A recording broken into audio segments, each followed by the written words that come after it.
आलो मित्रांनो, मग आपल्याला एक पी साईडला एक एंट्री मिळायचे चान्सेस आहे, पण ऑलरेडी आता 2:45 वाजलेत. तरी पण मला एक चान्स घ्यावा असं वाटतं. का ते तुम्हाला एक रिझन सांगतो. कारण बघा, मार्केट डाऊनफॉलमध्ये गॅप ओपन झालं आणि हे बऱ्यापैकी वरती गेलं, तर अजून जास्त वरती जायला असं मला चान्सेस कमी वाटत आहेत. तर त्यामुळे मला एक थोडा पी साईडचा मला ट्रेड ऑप्शन बाईंगसाठी मिळू शकतो. तर माझं ट्रेडचं तुम्हाला एक्झॅक्ट मी हे सांगतो की समजा ही जी ग्रीन कॅन्डल आहे, ही पहिले 15 मिनटाची कॅन्डल क्लोज होऊ द्या. त्याच्यानंतर त्याचा हाय मार्क करायचा, त्याचा लो मार्क करायचा. हाय ब्रेक केला तर मी माझी एंट्री घेईन, लो त्याचा SL असेल. ओके, आता मॅक्झिमम एकदाच एंट्री येणार आणि त्याचा टार्गेट कमीत कमी 1:2 ठेवणार, कारण ॲक्च्युली 1:3 ठेवायला आता तेवढा वेळ नाही आहे. 2:45 वाजलेत, तर कमीत कमी अगर 100 पॉईंट तर मिळत असतील तर मी माझी पोझिशन आहे ती एक्झिट करीन, किंवा माझा जो SL आहे 50 पॉईंटचा तो देऊन मी एक्झिट करीन. ओके, ह्या दोघांपैकी एक होणार. कारण का असं माहिती आहे, जेव्हा मार्केट अप ट्रेंडला डाऊन ट्रेंडला असतं आणि त्याच्यानंतर मार्केट वरती जाते, तर ते जास्त वेळ सबस्टेन नाही करू शकत. ते ॲटलीस्ट साईडवेज तरी होईल किंवा परत खाली पडू शकतं. त्यामुळे एक छोटीशी रिक्स आहे, ती मी रिक्स घेतो. बघूया अगर काय होत असेल तर मी तुम्हाला त्याबद्दल काही सांगेन. ओके, अगर ट्रेड मिळाला तर तुम्हाला सांगेन, आणि प्रॉफिट आणि लॉस झाला त्याबद्दल पण तुम्हाला सांगेन. अगर तुम्ही आता बघत असाल तर मला एंट्री मिळाली आहे, पण मला थोडीशी लेट मिळाली एंट्री, कारण माझा ॲक्च्युली चुकून लिमिट ऑर्डर लागली 145ला. तर माझी 173च्या आसपास माझी एंट्री झाली आता. तर SL थोडा मोठा असेल, पण ठीक आहे. अगर बघूया, अगर SL मिळत असेल तर आपण SL घेऊ, नाही तर टार्गेट मिळत असेल तर टार्गेटसुद्धा घेऊ शकतो. ओके, बघूया काय होत असेल तर तुम्हाला मी लवकरच अपडेट देतो. ॲक्च्युली रिव्हर्स झालं, पण ते जास्त रिव्हर्स नाही, हे इथूनच परत ते खाली जायचे चान्सेस आहेत. फक्त ऑप्शन मेल्ट व्हायचा थोडा चान्सेस जास्त आहे, कारण ऑलरेडी 2:45 वाजलेत. तर 2:45च्या नंतर जास्त प्रीमियम आहे ना, फटाफट मेल्ट होतात. नाही तर मग अगर आपल्या साईडने गेलं तर क्विक मोमेंटम मिळते. ओके, तर बघू काय होत असेल तर तुम्हाला लवकरच अपडेट देतो. आता तुम्ही बघत असा ऑलमोस्ट आता माझा कॉस्ट टू कॉस्ट आला आहे. ओके, तर मला थोडीशी बघा मी ह्याच लेवलला एंट्री घेतली, पण चुकून झाली एंट्री, कारण मी मार्केट मिळवतो, पण ती लिमिट ऑर्डर लागलेली, तर त्याच्यामुळे मला एंट्री मिळाली ना, तर थोडा नंतर मार्केट मारेपर्यंत थोडासा उशीर झाला. आता तुम्हाला सांगतो आता काय होणार मॅक्झिमम. हे बघा, आता त्याने ब्रेकआउट दिला, तर आता एक क्विक मुवमेंटम यायला पाहिजे इथपर्यंत. अगर इथपर्यंत मार्केट येत असेल ना, तर मग माझा SL जायचे चान्सेस कमी आहे. पण आता समजा ही मुवमेंटम कुठे गेलीच नाही ना, तर एक त्याच्यानंतरची एक पुढची कॅन्डल खाली येऊ शकते. कारण अगर तुम्ही बघत असा ऑलरेडी त्याने 3 ग्रीन कॅन्डल बनवले आहेत, बरं. त्यानंतर त्याच्यानंतर एक रेड कॅन्डल बनवायचे चान्सेस थोडी जास्त असतात. अगर इकडून मार्केट अगर आत्ता क्विक जात असेल तर ठीक आहे, नाही तर माझ्या मते ते मोस्टली कसं काय होईल, अगर SL अख्खा नाही गेला ना, तरी ते कुठेतरी इथे जाऊन बंद होणार मार्केट. त्यामुळे अगर मार्केटला मला प्रॉफिट द्यायचं असेल तर त्याला आत्ताच निघायला पाहिजे. अगर नाही निघत तर समजून जायचं की ही पोझिशन ही ॲटलिस्ट थोडा किंवा एक पूर्ण माझा SL घेऊनच निघू शकते. आता तुम्ही बघत असाल की मार्केटने ऑलमोस्ट 200च्या आसपास गेला. ठीक आहे, म्हणजे 164 to 200 आपल्याला 40 पॉईंट मिळाले, पण माझं टार्गेटच इथपर्यंत होता, कारण मी छोटे टार्गेट घ्यायला मला आवडत नाही. तर आता एक तुम्हाला सांगतो, आता माझं SL बघा, मार्केटने इथून आता रिव्हर्स केला. एकदा ड्रॉईंग काढतो. बघा, मार्केटने इथून आता रिव्हर्स केला, तर आता माझी एक्झिट मी तुम्हाला सांगतो कुठे असणार. कारण माझी आता एक्झिट ह्या ग्रीन कॅन्डलच्या खाली असणार, कारण ऑलरेडी एवढा वरती जात असेल आणि त्याच्यानंतर रिव्हर्स मारत असेल तर मला आता एक्झिट करायला लागणार. कारण आता ह्याचा लो ब्रेक केला तर हे मार्केट माझा इझिली हावाला SL काढून टाकेल. ओके, मार्केटला आता वरती यायचं तो इथूनच जाईल, नाही तर तो आता वरती जाणारच नाही. ओके, कारण बऱ्यापैकी वरून एक रिजेक्शन येत आहे, तर त्याच्यामुळे जास्त SL देण्यापेक्षा ऑलमोस्ट इथे ह्याचा 143 म्हणजे ऑलमोस्ट 30 पॉईंटचा माझा SL असेल, तर 30 पॉईंटमध्ये मी माझी पोझिशन आहे ती आता ऑलमोस्ट मी एक्झिट करतोच आहे.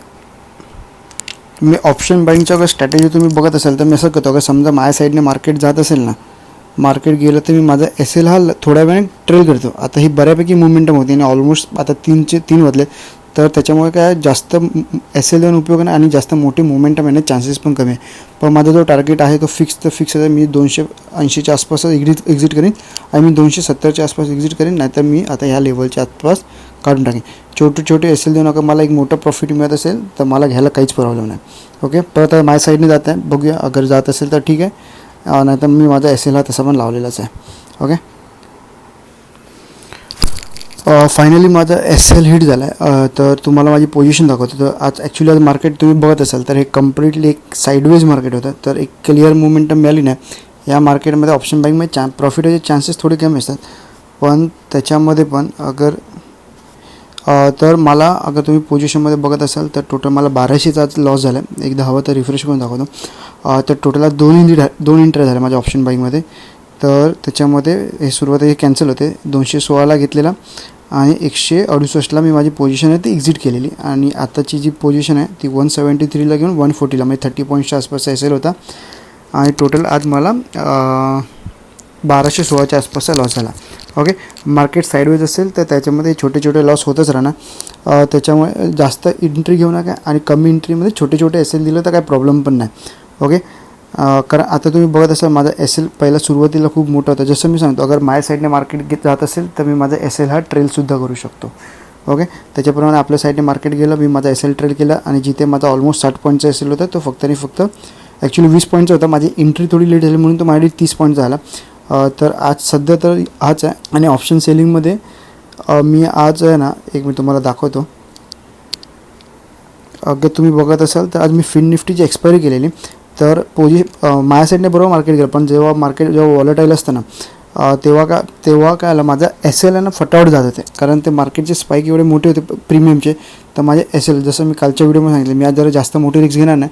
500 600 रुपयाच्या आसपासचा मी फक्त एस एल घेणार. तर माझा पहिला एस एल 500-600ला गेला. तर सुरुवातीला माझा 547चा एस एल गेला आणि दुसऱ्यामध्ये माझ्या साईडने मार्केट गेला आणि त्याच्यानंतर मार्केट रिव्हर्स झालं. तेव्हा माझा हा लॉस झाला ना. तर ॲक्च्युली अगर तुम्ही बघत असाल, मी हा पहिला जो आहे तो 23,300चा जो पी आहे तो मी 119ला सेल केलेला, 97ला सेल केलेला आणि दुसरा तो 72ला. आणि हे ऑलमोस्ट हे दोन्ही झिरो झाले. ओके, मी का घेतलं त्याचा आधी एक्झॅक्ट तुम्हाला रिझन सांगतो. माझी तुम्हाला एक्झॅक्ट एंट्री सांगतो. मी सुरुवातीलाच एंट्री घेतलेली, आय थिंक 2-3 मिनटामध्येच एंट्री घेतलेली इथे टॉपला. तर त्याच्यानंतर मार्केट परत खाली ना, माझा पहिला एस एल गेला. ओके, त्यानंतर मी एकदा रीएंट्री घेतली. तर मी अजून थोडा आउट ऑफ द मनीमध्ये गेलो, कारण प्रीमियम चांगले होते. तर मी परत एंट्री घेतली. इथे येईपर्यंत एक बऱ्यापैकी प्रॉफिट दिसत होता. त्याच्यामुळे माझा एस एल हा कॉस्ट टू कॉस्ट केला आणि त्याच्यानंतर परत खाली येऊन त्याने माझा एस एल हा हिट केला, ट्रेलिंग एस एल. त्यामुळे मला तिकडे टोटल 550 रुपयाचा लॉस झाला. आणि मला माहिती होतं की हे मार्केट आज साईडवेज राहणार आहे. पण अगर एस एल लावला नसतं आणि चुकून जास्त जोरात खाली पडलं असतं तर मला मोठा लॉस झाला असता. त्यापेक्षा अगर 500 रुपये जात असतील तर त्यांना काय फरक पण नाही पडत. ओके, कारण तुम्हाला एक सायकोलॉजी सांगतो. समजा मार्केट 2 दिवस खाली जोरदार पडत असेल एकदम, तर त्याच्यानंतर समजा गॅप ओपन झाला तर ते मार्केट आहे ना मोस्टली खाली नाही पडत. ते काय होतं, ते मार्केट हे वॉलेटाईल करणं किंवा मग हलकंसं साईडवेज जाणार. जसं आज गेलं हलकंसं साईडवेज तसंच जाणार. आता उद्या मी एक मोठा ट्रेड घेऊ शकतो इन द मनीमध्ये, फ्लॅट ओपन होऊन किंवा कुठेही ओपन झालं. पहिली 5 मिनिटाची रेड कॅन्डल बनली तर मी डाऊन साईडची एंट्री घेणार. आणि सगळ्यात बेस्ट काय होणार, या लेवलच्या खाली आजच्या लोकच्या खाली अगर ओपन होत असेल तर त्यामध्ये मी डायरेक्ट एंट्री घेणार. आणि मग माझा एस एल थोडा मोठा असेल ह्यावेळी, कारण मी इन द मनीमध्ये ट्रेड करणार बँक निफ्टी. आणि त्याचं टार्गेट कंप्लीट जोपर्यंत झिरो होत नाही किंवा ॲटलीस्ट 10-20 पॉईंटच्या आसपास असेल तर मी माझी पोझिशन आहे ती स्क्वेअर ऑफ करेन. ॲटलीस्ट 80 to 90% अगर मला प्रॉफिट मिळत असेल तर मी माझी पोझिशन ही स्क्वेअर ऑफ करून टाकेन. ओके, आणि अजून तुम्हाला काय डाऊट असेल तर कमेंट करा. हा व्हिडिओ आवडला असेल लाईक करू शकता. धन्यवाद.